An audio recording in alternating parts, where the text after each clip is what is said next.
이번 영상은 제가 한 일주일 정도 학회 참석차 거울에 갔다 왔고요. 약간의 소소하게 썰풀기를 해보도록 하겠습니다.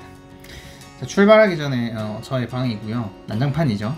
요즘에 일본에 비가 많이 와서 이 밖에 제 그 발코니가 있는데 발코니에 빨래를 널지 못하고 안에 여기 빨래를 널고 나갔습니다. 여기 책상 있고 뭐 닫히는 장비가 있고 약간 정리가 되지 못한 잡다한 것들이 있습니다. 그 다음에 이제 출발하면서 공항 가기 전에 제가 정말 좋아하는 두 라면이 있어요. 일본에 파는 라면이 두 가지가 있는데, 첫 번째는 제 영상에도 자주 나오는 아부라 소바 쇼츠도 있고요. 그리고 또 하나는 마제소바. 마제소바 저번에 브이로그에서 나왔을 거예요. 그때 먹었던 마제소바고요. 이거는 나고야에서만 먹을 수 있어요. 나고야에서만 판매하는 체인점이고요. 푸쿠로라는 하는 이제 프랜차이즈고 제 집 근처에 있는데 정말 맛있고 정말 친절하고요. 정말 추천드립니다. 비벼 먹으면 사실 짜긴 해요. 짜긴 한데 여기 이렇게 살짝 빨간 양념 있잖아요. 이 빨간 게 카라미소라고 우리나라 이제 번역을 하면 매운 된장입니다. 매운 된장 마제소바인데 정말 맛있어요. 나고야 오시면 꼭 드셔보세요. 이 카라미소가 나고야의 어떤 특산물이라고 할까요? 되게 유명한 재료입니다.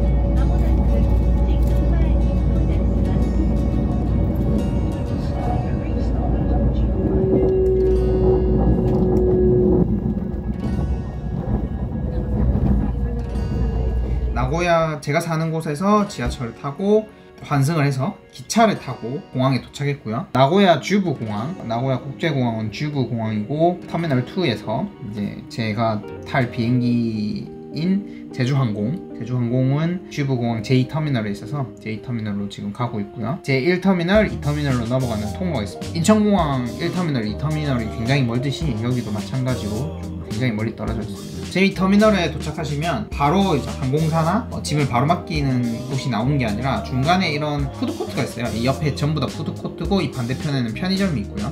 그런 공간에 약 5인 모형이 비행기 기다리면서 어린아이들이나 이제 관광객들이 여기 지나가면서 이제 관광을 많이 하고 있고, 그 다음에 이제 여기가 이제 제2터미널 입구고요. 아까 거기 비행기 있는 곳, 그 모형 있는 곳을 지나서 제2터미널 입구고, 이쪽이 지금 제1터미널, 아까 전에 제가 이렇게 지나왔던 제1터미널 통로를 지나서 온 그리고 제2터미널에 도착했고요. 제2터미널에 여기 안쪽 끝에, 맨 안쪽 끝에 출국장이 있습니다. 제2터미널은 되게 작아요. 그때 이제 이미 체크인 다 하고 짐 다 맡기고 출국장으로 들어가기 전 출국장 사진이고요. 제주항공 비행기를 탔는데 이날 3시간 정도 연착이 됐는데, 전날이 그거였어요. 미국의 마이크로소프트 IT 대란 있었던 날이라서 좀 딜레이가 좀 생각 외로 오래돼가지고 사람들도 좀 많이 지쳐있고 그랬던 기억이 있습니다. 저도 마찬가지였고요. 이래저래 어쨌든 서울에 도착했습니다. 인천에 도착했습니다. 여기 나고야 비행기, 제주항공 비행기가 이제 내려서 이제 짐을 찾으라고 이렇게 나와 있고요. 짐을 찾고 지하철, 이때 당시 지하철에서 제가 지금 가고 있는 장면입니다. 기존에 어떤 짐이 이렇게 추가되었는데 이게 뭐냐, 포스터예요. 제가 이제 발표할 포스터를 원래 캐리어에 이제 조금 접었어요. 왜냐면 이거를 이대로 그대로 들고 오기에는 솔직히 좀 무리가 있었거든요. 그래서 가볍게 살짝 접은 상태에서 짐을 좀 꾸린 상태에서 이렇게 캐리어에서 꺼내가지고 캐리어 띠를 가지고 이렇게 포스터를 묶어가지고 들고 왔습니다. 그리고 이제 여기가 동묘 앞인데, 동묘 앞역인데 그 숙소 가는 길에 환승한다고 지하철에서 이제 버스로 환승하는 길에 이제 잠깐 사진을 찍어봤고요. 아시다시피 동묘는 굉장히 핫플레이스잖아요. 그래서 사람이 굉장히 많아요. 그리고 이제 학회 장소인 고등과학원에 갔어요. 고등과학원이 정확하게는 여러분들 지도를 검색하시면 카이스트 경영대학이라고 이제 홍릉에 이제 위치한 곳인데 장소고, 고등과학원이라는 곳에서 저는 이제 학회를 참석했어요. 이렇게 이제 학회 같은 경우에는 일반적으로 낮 시간에는 한 명씩 이제 발표자들이 나와서 발표를 합니다. 이때 발표자가 두 가지 종류가 있어요. 인바이트 스피커가 있고 컨트리뷰티드 스피커가 있어요. 두 가지가 있는데 이 차이가 뭐냐면, 인바이티드는 말 그대로 초대받은 강연자고, 이분들은 우리도 주최자가 있잖아요. 주최자라고 있어요. 오거나이저라고 하거든요. 보통 그 오거나이저들이 인바이티드 스피커를 초청합니다. 초청을 해서 오신 분들이 인바이티드 스피커고, 그 외에 이제 제가 학회에 등록하면서 제가 발표를 하고 싶습니다라고 신청을 한 사람이 contributed speaker라고 해서 이제 그래서 두 가지 스피커가 있고 대부분 주요 시간에는 invited speaker가 하고 그 다음에 이제 틈틈이 이제 빈 시간들을 contributed 스피커들이 이제 발표를 합니다. 이런 식으로 발표를 하고 이제 마지막에 보통 서머리하는 이런 장면들을. 그 다음에 이게 제 발표했던 포스터인데 준비를 잘 못하긴 했어요. 같이 하는 분들이 오셔가지고 제 발표를 들어주셔서 굉장히 좋았고, 그리고 또 한국 연구자분들께서 이제 저는 이제 일본에서 연구하니까 그런 한국과 일본 간의 이제 연구 활동이나 이런 것들에 대해서 서로 얘기할 수 있어가지고 저는 되게 좋았습니다. 한국 같은 경우에는 포스터 발표를 할 때 5시 반부터 7시 반까지니까 2시간 동안 이제 또 저녁 시간이 겹치니까 한국은 이때에 피자를 줘요. 이따 피자를 주고 맥주를 줘서 교류하면서 이제 발표를 들을 수 있도록 그렇게 좀 다른 나라랑 다르다고 하더라고요. 저는 처음 알았어요. 저는 이때까지 그게 당연한 줄 알았는데 다른 나라는 그냥 발표는 발표고 먹을 거는 사실 잘 안 줍니다. 여기는 이제 간식 코너, 학회의 꽃이죠. 저는 학회의 꽃이라고 생각하는데, 우리 학회를 들으면 머리를 많이 써야 되잖아요. 그때를 위해서 주최 측에서 굉장히 이제 많은 다과를 제공해 줍니다. 여기 옆에 보시면 아침에 일찍 오시면 요 샌드위치도 먹을 수 있어요. 저는 샌드위치를 잘 못 먹어서 안 먹었는데 샌드위치도 먹을 수 있고 이렇게 간단한 다과들도 먹을 수 있고요. 재밌는 게 한국은 이렇게 잘 챙겨줘요. 정말 잘 챙겨주는데 일본 같은 경우에는 주긴 하는데 되게 조금 줘요. 한 요 정도밖에 안 줘요. 전체 인원수에 비해서 동일한 인원수라면 한 요 정도밖에 안 줘가지고 아쉬웠어요. 일본 학회는 조금 아쉬웠던 기억이 있는데 그래도 없는 것보다 낫죠. 나는데 한국은 이렇게 잘 줍니다. 먹는 거에 진심인 나라니까요. 밥이에요. 이게 학회에서 이제 고등과학원 식당에서 제공했던 점심이었고, 또 여러 날을 제가 먹었는데 이 날이 제일 좋았어요. 왜냐면 이제 고기국 양지곰탕이었던 것 같아요. 양지곰탕을 먹어서 되게 좋았던 기억이 있습니다. 개인적인 거긴 한데 고등과학원에 허준희 교수님이라고 수학 난제풀이를 하시는 퀴즈상 수상하신 허준희 교수님이 소속돼 있어요. 저 포스터 발표하는 장소 바로 앞에 허준희 교수님 연구실이라 가지고 2번 정도 마주쳤던 것 같아요. 물론 아는 사이는 아니지만 그냥 안녕하세요 인사 정도는 하고 2번 정도 지나쳤던 기억이 있습니다. 뭐 따로 사인을 받거나 사진을 찍진 않았어요. 왜냐면 좀 그렇잖아요. 연구자들 연구하러 왔는데 굳이 뭐 유명인사 만나는 건 그렇잖아요. 그래서 안녕하세요 그냥 하고 지나갔습니다. 되게 바쁘셨어요. 바쁘시고 보시고 올여름에 보고 나서 이제 아마 출장을 가신 것 같아요. 그 이후로는 제가 못 봤습니다. 이제 이렇게 학회를 오면 보통 이렇게 명찰을 주고요. 그 다음에 이제 프로그램북을 주는 데도 있고 안 주는 데가 있어요. 근데 한국은 잘 줘요. 한국은 되게 이런 거 챙겨주는 거에 진심인 국가이기 때문에. 그리고 명찰은 이게 왜 중요하냐면 제가 참석했다는 걸 증명할 수 있는 유일한 어떤 증표라고 할까요? 그렇기 때문에 이 명찰을 가지고 지금 나중에 이제 학회 갔다 온 거를 이제 서류 이제 금액 처리나 뭐 행정 처리 해야 되잖아요. 그때 보통 이런 명찰 가지고 행정 처리를 많이 합니다. 정확하게 이날은 포스터 발표 날은 아닌데 직전에 이 똑같은 내용을 가지고 이 서울대 팀이 연구실이거든요. 서울대 교수님이 똑같은 내용을 가지고 영어로 발표를 하셨어요. 영어로 발표를 하시고 몇몇 학생들이 이제 궁금한 게 있어서 이제 교수님한테 직접적으로 물어보긴 좀 그렇고 해서 이제 여기 서울대 이제 같이 연구한 학생이 이제 포스터 발표를 했었거든요. 전날에.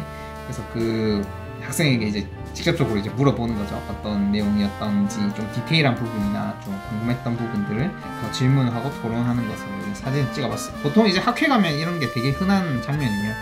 서로 궁금한 게 있거나 조금 더 뭔가 얘기를 더 심도 있게 하고 싶은 것들을 이제 학회 복도나 이제 밖에서 얘기를 하면서 이제 친해지고 서로 이제 연구 얘기를 서로 나누는 그런 것이 학회의 일반적인 모습. 보통 일반적인 큰 규모의 학회는 보통 이제 기간 내에 다 무조건 발표를 듣고 연구 얘기하고 이게 전부인데, 분야가 좀 뭐라 해야 될까 좁거나 좀 분야가 굉장히 디테일한 학회 같은 경우에는 조금 여유 시간이 있어요. 사실 발표자들이 그렇게 많지는 않기 때문에 혹은 이제 따로 이런 시간을 일부러 만들어서 어차피 그 분야의 사람들은 여기 가든 저기 가든 다 만나는 사람들이니까 관광할 수 있는 시간을 이렇게 항상 주어지거든요. 이번 학회에서는 서울 성외곽을 등산이라고 해야 될까요? 산책이라고 해야 될까요? 길은 분명히 산책 정도의 길이었는데 이날 너무 더워가지고 산책이 아니라 거의 등산이 되어가지고 전부 다 땀을 뻘뻘 흘리면서 갔었던 기억이 있습니다. 이렇게 외국인 분들이 이렇게 쭉 있고 중간중간에 이제 한국 학생들이 이제 약간의 가이드 비슷하게 이제 중간에 껴가지고 궁금한 거나 그런 것들이 있으면 물어보고 이제 질문하고 그러면서 친해지는 거죠. 이렇게 성외곽에 올라가지고 한번 서울 시내를 찍어봤고 이쪽이 서울 북쪽이에요. 서울 최북쪽을 바라보고 찍었던 곳이고 여기가 와룡공원이라고 이제 표지판이 되어 있는데 처음 가봤어요. 사실 이런 곳을 올 일이 없죠. 이런 곳은 전혀 올 일이 없고 그래도 저는 좋았습니다. 저는 촌놈이라서 서울 구경을 할 일이 없잖아요. 그래서 되게 좋았던 기억이 있고요. 청와대였는데 아쉽게도 청와대 안은 못 들어갔어요. 이게 예약도 못했고 시간이 없어가지고 아쉽게도 못 들어갔는데 외국인 연구자분들께서는 되게 들어가고 싶어 하셨어요. 근데 아쉽게도 들어가지 못했고 여기가 이제 지금은 대통령이 살진 않고 다른 곳으로 옮기고 이곳은 이제 오픈된 공간으로 바뀌었다라는 정도를 이제 설명했던 기억이 납니다. 이제 저랑 같이 다녔던 이제 교토대 교수님인데 여기가 이제 경복궁이에요. 경복궁에서 같이 되게 특이하죠. 일본 사람과 경복궁을 투어하는 그 느낌은 되게 묘합니다. 왠지는 아시겠죠. 그런 느낌이고 교류하고 이렇게 친해지고 하는 것들이 저의 어떻게 보면 연구자들도 당연히 해야 되는 부분 중에 하나이기 때문에 같이 투어하면서 이제 얘기하고 경복궁에 대해서 교과서에서 제가 배웠던 내용들을 가지고 경복궁에 대해서 이러쿵저러쿵 하고 또 여러 가지 제가 가지고 있는 잡지식들이 또 약간의 잡지식들을 가지고 좀 이렇게 얘기를 했던 기억이 있습니다. 그래서 경복궁 되게 좋아하셨어요. 왜냐면 일본성은 생각보다 작아요. 일본성은 오직 영주를 위한 성이잖아요. 근데 여기 한국의 궁들은 물론 왕을 위한 성이기도 하지만 약간의 이제 신하들과 일들을 하는 장소이기 때문에 굉장히 넓잖아요. 그런 것들을 제가 얘기를 하고 설명을 했던 기억이 있습니다. 그 다음에 이제 당연히 등산을 했으면 전에 막걸리를 먹어야겠죠. 일본 교수님이랑 서울대 학생이 이렇게 같은 테이블에 서울대 학생이 둘이가 이제 있어가지고 4명이서 이제 전을 먹고 막걸리를 마셨어요. 여기 첫 번째로 해물파전이 나왔고 두 번째 이제 치즈 김치전. 저는 사실 김치전은 잘 안 먹는데 이거 진짜 맛있어요. 진짜 맛있어요. 너무 좋았어요. 그 다음에 육전. 저는 육전을 살면서 처음 먹어봤거든요. 근데 진짜 맛있었어요. 되게 고기만 구우면 되게 좀 뭐라 해야 될까 약간의 비린 맛이 있을 줄 알았는데 전혀 비리지도 않고 되게 짭조름하고 맛있게 먹었습니다. 재밌는 연구가 있으면 제가 설명해드려야 할 약간의 의무가 있기 때문에 이분이 되게 재밌는 연구를 하시는데 일단 빅데이터를 하시고 그 빅데이터들을 가지고 어떤 뭐라 해야 될까 서로 데이터 간의 연관성을 지으면서 새로운 정보를 얻고 그 정보를 가지고 AI로 만드는 이러한 연구를 하는 사실 이 부분은 물리에 관한 관점도 있고 조금 인문학 관점도 있고 우리의 상식에 조금 도전하는 그러한 것들을 과학적인 방법을 통해서 하시는 카이스트 교수님이십니다. 되게 이분도 설명 되게 잘하시고 이분 아마 찾아보시면 이름 밝혀도 될지 모르겠는데 어쨌든 되게 카이스트에서 되게 유명한 물리학과 교수님이셔서 1타 강사님도 아주 잘 재밌게 설명을 해주셨습니다. 이게 아주 재밌는 부분인데 SNS에서 나타나는 우인 혹은 남편들에 대한 이제 설명들 보통 이제 좋게 인스타에서는 100장 중에 한 장 좋은 걸 올리잖아요. 보통. 그래서 뭐 남편은 멋지다, 잘생겼다, 내 와이프는 이쁘다, 최고다 이렇게 하지만 실상 구글에 검색하는 내용들은 이렇게 이제 crazy, cheating on me, rage, made, gay, selfish, mean, depressed 뭐 이런 식으로 굉장히 부정적인 검색어들을 많이 한다는 거죠. 근데 이거는 이분이 말씀하신 게 실제로 우리는 설문조사를 할 때 굉장히 가식적으로 한다는 거죠. 근데 그렇지만 실제로는 그렇진 않다. 오히려 더 부정적이고 안 좋은 설문조사를 많이 하고 그렇기 때문에 사람이 대답한 것은 신뢰할 수 없다는 거예요. 그렇기 때문에 믿을 것은 구글 데이터다. 그래서 구글은 좋고 믿을 수 있는 데이터를 주기 때문에 실제로 우리가 정보를 취득할 때는 사람에게서 직접적으로 오는 것이 아니라 그런 약간의 정제된 어떤 데이터를 가져와야 된다는 거죠. 그래서 다이어트라고 이제 검색을 하면 매해 1월에 이렇게 피크가 뜨는 걸 볼 수 있습니다. 이렇게 피크, 10월부터 쭉 내려오는 피크. 네, 흥미롭죠. 네, 이게 모든 전 세계 사람이 공통적으로 이렇게 한다는 거고, 여기 뒤쪽에 보면 약간 피크가 좀 다르게 나타나는데, 이게 그때 2020년도 이제 코비드 19으로 인해서 약간의 좀 불규칙한 성향들이 나타나는 거죠. 1월에 살짝 좀 주춤했다가 다이어트 주춤했다가 이제 너무 집안에서 오래 있으면서 살이 쪄서 안 되겠다, 다시 운동을 좀 하자, 네, 이렇게 하면서 운동을 하게 되는 그런 상황을 보여주는 겁니다. 그리고 당연히 빠질 수 없는 치킨. 네, 치킨은 무조건 먹어야 돼. 한국 오면 치킨을 먹고 좀 정말 맛있게 먹었습니다. 또 먹고 싶어. 제가 바삭한 걸 진짜 좋아하거든요. 바삭한 걸 좋아해서 그래서 튀김 이런 것도 되게 좋아하고, 일본 이건 여담이긴 한데 일본 튀김은 솔직히 제 스타일은 아니에요. 약간 좀 눅눅하고 좀 되게 얇거든요. 물론 아닌 곳도 있습니다만 일본 대체적으로 이제 냉동이나 주로 판매하는 것들은 대부분 그래요. 올림픽 대교고 제가 숙소를 좀 여러 번 좀 옮겼어요. 여러 번 옮기고 이제 마지막 숙소에서 이제 찍었던 올림픽대로 뷰고, 여기는 한강은 아니고 어느 하천이고 이쪽이 한강이에요. 이쪽이 큰 쪽이 한강이고 되게 뷰가 좋아서 사진 찍었고요. 그리고 그 다음날 이제 아침 뷰, 날씨가 좋았습니다. 기분 좋았어요. 이렇게 전체적인 큰 그림, 큰 사진으로 보면 이런 느낌입니다. 일본은 안경을 맞추는데 굉장히 비쌉니다. 그래서 한국 온 김에 안경을 맞추자 해서 안경을 맞추러 갔는데, 그냥 인터넷에서 지금 제가 숙소 근처에 있는 안경집을 간 거예요. 그 중에서 이제 리뷰도 괜찮고 평이 좋은 곳으로 갔는데 굉장히 친절했어요. 그리고 보통 이제 안경 같은 경우에는 무조건 뭔가 도수를 올리거나 시력을 높이려고 하는데, 이 안경사분께서는 도수보다 편하게 쓸 수 있는 안경을 추천해 주셨어요. 시력은 조금 낮추긴 해도 그렇게 이전 안경에 비해서 조금 별 차이는 없지만 조금 낮추긴 해도 가까운 것을 볼 때나 책 읽거나 컴퓨터를 할 때, 그런 또 전자기기를 볼 때 크게 또 피로감을 느끼지 않도록 그런 세심하게 저의 안경 도수를 맞춰 주셔가지고 저는 되게 좋았던 기억이 있습니다. 그리고 에피소드가 하나 있는데, 시력 검사를 하고 이렇게 설명을 해주시는데 약간 느낌상 저를 약간 학생으로 보고 있는 느낌이 들었어요. 왜냐면 하는 얘기가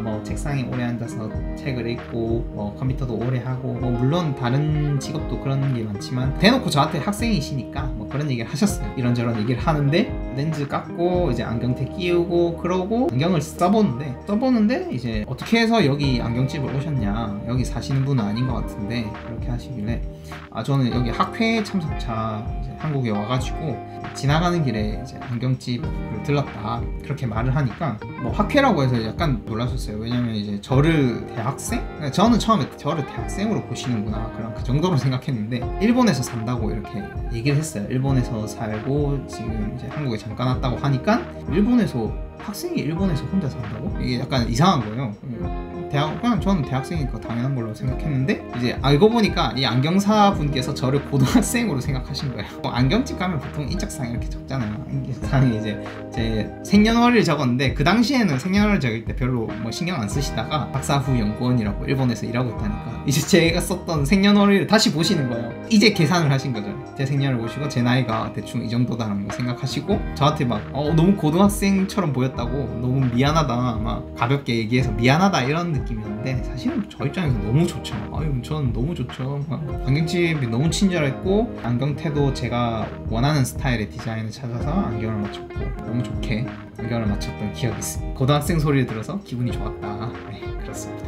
이제 일반적인 관광을 하시는 분들은 이런 걸 처음 보실 거예요. 이게 뭐냐면 여기 보시면 제2국이라고 되어 있잖아요. 이 옆에 하나가 더 있었는데, 일본에서 출국할 때 이거를 써야 돼요. 한쪽을 써가지고 드리고, 그 다음에 이제 입국할 때 또 일본 입국 신사장에서 이거를 써서 드려야 되는데, 이게 뭐냐면 저는 비자가 있는 사람이기 때문에 일본 비자 있는 외국인은 내가 다시 일본에 돌아올 것이라는 확인증, 그런 것들을 쓰고 나가야 돼요. 그리고 올 때는 잘 돌아왔습니다, 딴 데서 범죄 저지르지 않고 잘 도착했습니다라고 이렇게 하고 오는 겁니다. 그리고 제가 돌아오는 날에 되게 특이한 경험이었는데 체크인을 할 때 항공사 직원께서 손발이 열 손가락 다 있냐 물어보시는 거예요. 되게 좀 당황했어요. 복지 카드나 뭐 장애인 이런 거 아니시죠?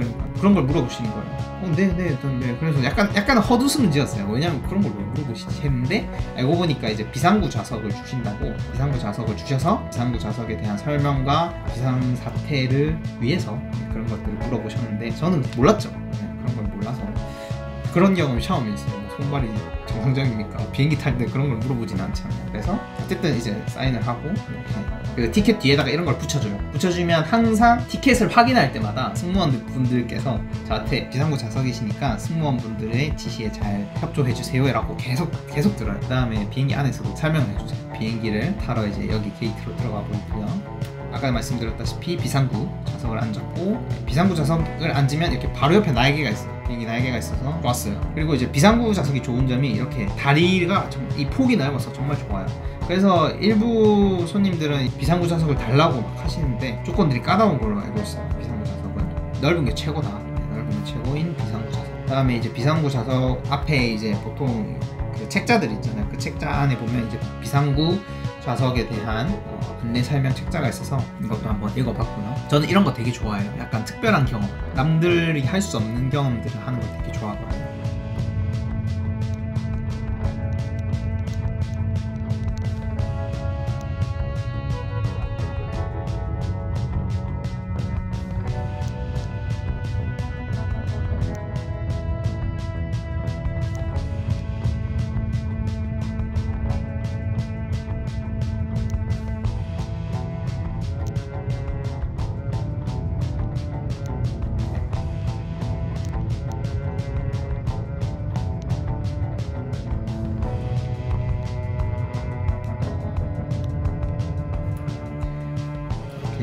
되게 구름이 멋있어가지고 이 뒤에 구름들이 약간 여기 약간 젤리 같은, 하리보 젤리 같은 느낌의 구름들이 보여서 사진 찍었습니다. 나고야에 거의 도착했을 때요. 여기 아마 여기 무슨 테마파크 이런 게 있었는데 나고야 근처는 아니고 나고야에서 한 1시간 정도 떨어진 곳, 30분 정도 그런 곳에 거의 다 와가지고 나고야 공항으로 이제 접근을 하고 있고요. 이 사진을 왜 찍었냐?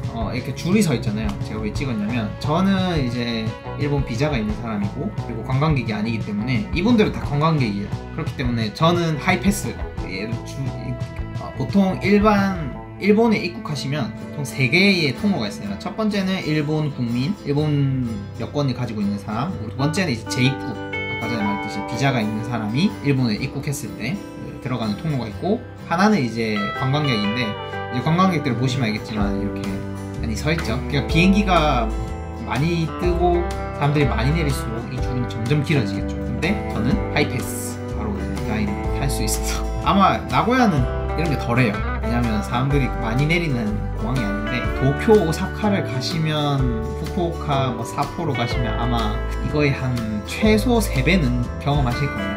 그렇다고 해서 뭐 일본 비자를 따라 이게 아니라 이제 혹시라도 여러분들이 일본에 도착했는데 왜 저 사람들은 그냥 금방 지나가지? 왜 저 사람들만 저렇게 들어가는 거지? 라고 생각할 수 있죠. 그러면 이제 저 사람들은 일본 비자가 있는 한국인이거나 외국인이구나